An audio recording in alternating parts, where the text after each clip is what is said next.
Saludos. Quería manifestar en esta oportunidad una revelación que Dios me ha entregado. Esto ocurrió a finales del 2018. Esto que voy a manifestar públicamente es la primera vez que lo hago.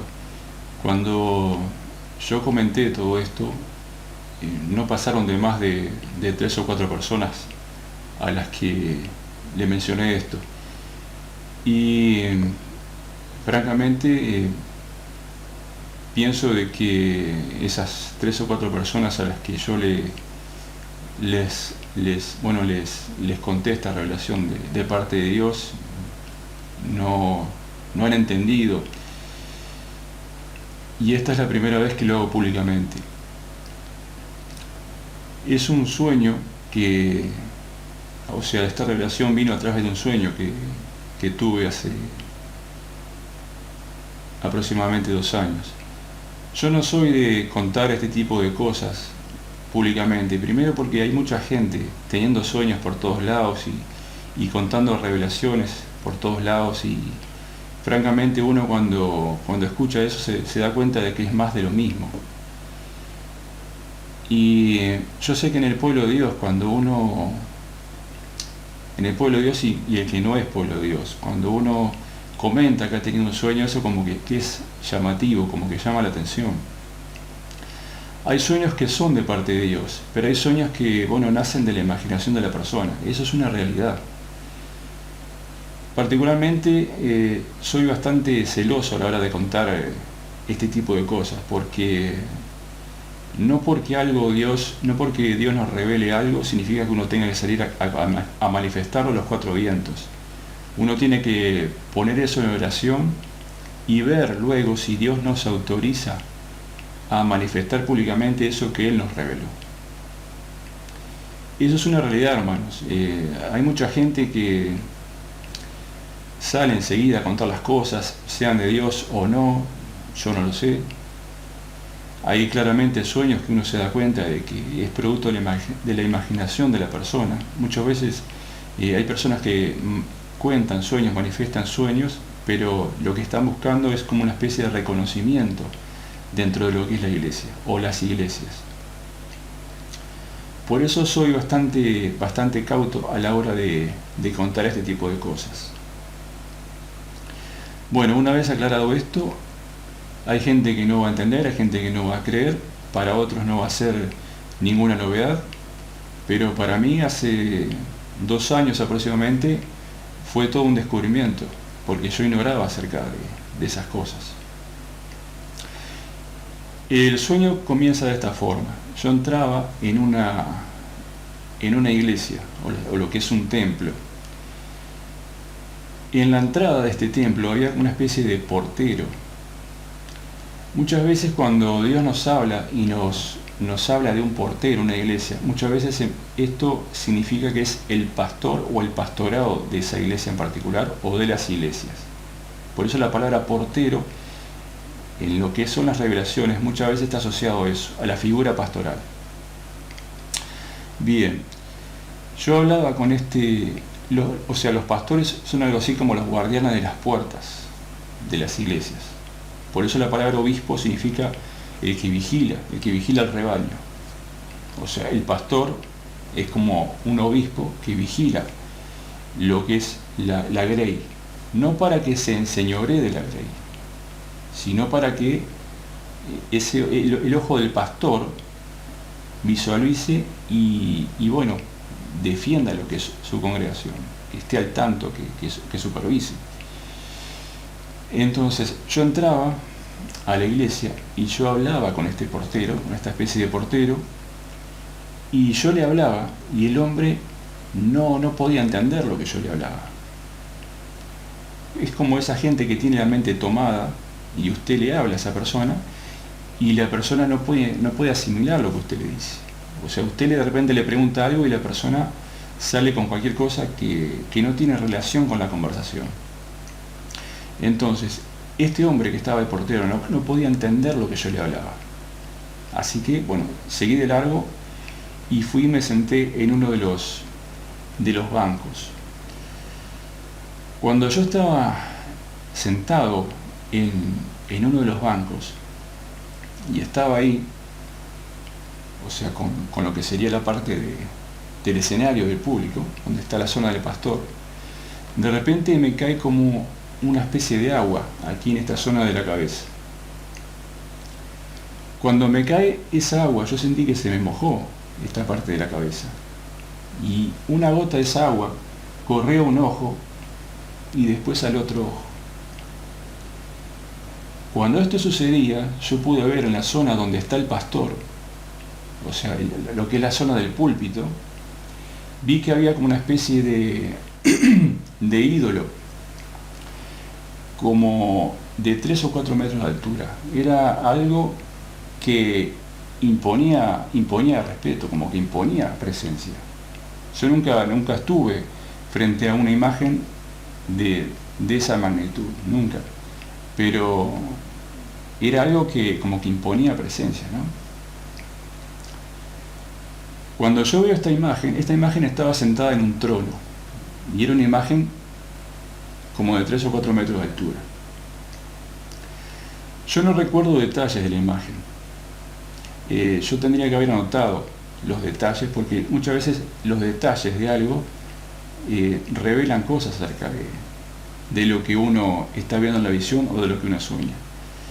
Lo único que le puedo decir a esta imagen era que era como de un color gris plateado, más bien oscuro, y estaba sentado en un trono, pero era algo que no estaba vivo, era algo que como una especie de estatua, no tenía vida. Lo curioso de esta imagen, cuando yo veo esta imagen, yo entiendo en lo que es esta revelación de parte de Dios, que la adoración de la gente pensaba que estaba adorando a Dios, pero en realidad lo que estaba adorando era la imagen. Ellos pensaban que su adoración, que su devoción era hacia Dios, pero esa devoción y esa adoración era hacia la imagen. Cuando yo me doy cuenta de esto, que esa agua cayó en mis ojos, y yo entiendo eso, lo que yo expresé fue lo siguiente: ¿cómo es que no nos dimos cuenta antes? ¿Cómo es que no nos dimos cuenta antes? Y esa fue la expresión que yo dije en el sueño. Porque la gente pensaba que estaba adorando a Dios, la gente pensaba que le rendía devoción a Dios, pero esa devoción iba hacia esa imagen que estaba sentada en el trono. Ellos pensaban de que era para Dios, pero en realidad la devoción y la adoración iba para la imagen. A los costados de la imagen había niños, tanto a la derecha como a la izquierda, y los niños le explicaban a la congregación acerca de la imagen. Ellos le contaban cómo estaba constituida la imagen, qué era esa imagen. Yo no pude escuchar lo que los niños decían, pero sí me daba cuenta de que los niños le estaban explicando a la gente qué era esa imagen. Y yo veía en el sueño que ellos señalaban a la imagen, señalaban así como de esta forma, y le explicaban a la gente todo lo relacionado con la imagen. Atrás de la imagen había un coro muy bien organizado, y era un coro que yo no pude ver hasta dónde llegaba el coro, porque el dintel del escenario me impedía ver hasta dónde llegaba, pero yo entendí en el sueño que era un coro bastante largo, por así decirlo, era una multitud. Más adelante Dios me dio una palabra acerca del coro, y me dijo que los cantores del templo van a gemir. Los cantores del templo gemirán. Esa fue la palabra que posteriormente Dios me trajo. Porque uno ve que los cantores cantan a Dios, y muchas veces los cantores del templo no se dan cuenta que las canciones que ellos están manifestando van directas a Satanás, porque uno analiza las letras. Yo entiendo que una letra puede ser muy movediza, muy llamativa y todo eso, pero muchas de las canciones que se están cantando en los templos van dirigidas hacia el diablo. Si usted no ha entendido eso, revise. Bien, hasta ahí va el sueño. Posteriormente, cuando yo tuve este sueño, yo no entendí muy bien qué era esa imagen. Yo pensaba que era el hombre que había tomado el lugar de lo que era el lugar de Cristo. Pero eso era mucho más profundo, porque posteriormente Dios me aclaró qué era esa imagen. Y a mí lo que me llamó la atención, por qué esa imagen estaba pintada de ese color, pintada o constituida de ese color, yo no lo sé, eso no lo sé.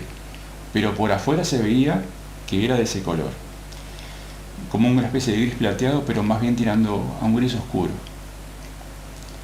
Entonces yo tenía inquietud por el color. ¿Por qué ese color? ¿Por qué de repente no rojo, o naranja, o verde, o cualquier otro tipo de color? ¿Por qué no blanco? No sé. Yo tenía inquietud por saber cuál era ese color. Y Dios me aclaró que ese color se llama antimonio. Antimonios es la palabra de ese color. Yo recordé que en el Antiguo Testamento esa palabra se encuentra ahí, porque dice que cuando Jezabel se enteró que venía el hombre de Dios, dice que se pintó los ojos con antimonio.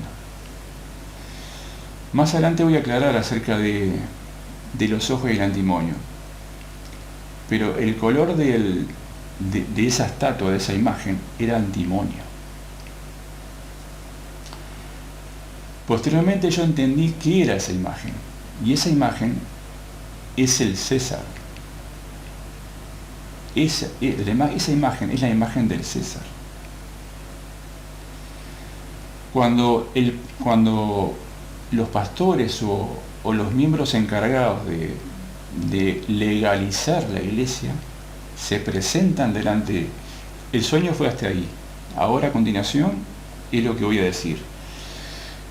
Cuando el pastor se presenta delante del César para constituir una iglesia como institución sin fines de lucro, el pastor y los miembros encargados de esa función se presentan delante del César y legalizan la iglesia. Cuando ellos hacen esto, ellos sacan a Cristo de la presidencia de la iglesia, de la cabeza de la iglesia, y colocan al César en su lugar. Cuando una institución llamada iglesia comete este error, sacan a Cristo de lo que es la delantera del cuerpo. Ellos quedan desligados de lo que es del cuerpo. Porque al colocar al César a la cabeza, es como que ellos se desconectan del cuerpo. Entonces, esa institución, que en un principio fue divina, porque la iglesia es una institución divina, porque la instituyó Dios, esa formación religiosa, porque ya se convierte en una formación religiosa, una institución religiosa, pasa a ser una institución humana. Muchas son las iglesias que han caído en este error. Cuando usted, pastor, se presenta delante del César y cae de esta forma, usted trae muerte a su congregación, porque todas las cosas que usted dice que va a predicar desde la zona del púlpito, todo esto previamente debe ser filtrado por el César, porque si no usted incumple el convenio con el César. Usted al realizar esto, usted lo que está haciendo es hacer una especie de contrato de muerte, porque esa es la palabra. Bueno, la recomendación mía que le doy es de que si usted cayó en este error, usted rompa ese convenio. Rompa ese convenio, porque la presidencia de la iglesia le corresponde a Cristo, no le corresponde a ningún gobierno de ninguna parte del mundo. Cuando usted hace eso, toma algo que es divino, porque la iglesia, si bien está constituida por hombres y mujeres de carne y hueso, la iglesia es una institución divina. Usted, cuando realiza esto, usted somete lo que es el cuerpo de Cristo a una institución humana. Esa institución divina pasa a estar sometida a un régimen secular. Y eso es un error. ¿Por qué hacen esto los pastores? Supongo yo que debe ser por un tema monetario, porque al manejar la iglesia, diezmos y ofrendas, y ya de paso le voy a decir de que los diezmos no es como se estuvo hablando durante tanto tiempo. Voy a hablar más adelante acerca del diezmo y las ofrendas, pero como se maneja dinero dentro de las iglesias, para que el Estado no les cobre impuestos y para entrar dentro de lo que es la categoría de institución sin fines de lucro, ellos caen en este error. Por eso repito, si usted cayó en este error de someter lo que es una institución divina a una institución humana, rompa ese convenio. Ahora bien, si usted entendió los tiempos que estamos viviendo, usted ya habrá entendido de que los gobiernos del mundo no son autónomos, sino que están bajo algo que a su vez está debajo de algo. Cuando usted ve que los reyes de la tierra se presentan delante de lo que es el poder papal, que en cierta forma ya sabemos que es una especie de anticristo, usted en cierta forma, al que está sentando a la cabeza en el trono, es otra cosa que el poder papal. Y como usted ya sabrá a esta altura, supongo yo, si está más o menos al tanto, usted sabrá que los gobiernos están bajo el dominio o sea, están conectados con lo que es la bestia. Y la bestia recibe autoridad de lo que es el dragón. O sea que en cierta forma, lo que está sentado ahí a la cabeza de su iglesia es el dragón, es el diablo y Satanás. ¿Usted tiene idea de lo que está haciendo? ¿Tiene idea de lo que usted se metió? Bueno, ese es el sueño y lo que quería manifestar en el día de hoy. Si usted quiere traer vida a su iglesia, si usted quiere ubicarse dentro del lugar que tiene que estar ubicado, rompa ese convenio y vuelva a colocar a Cristo adelante, como debe ser. Saludos y que Dios los bendiga a todos, el cuerpo de Cristo y al Israel de Dios.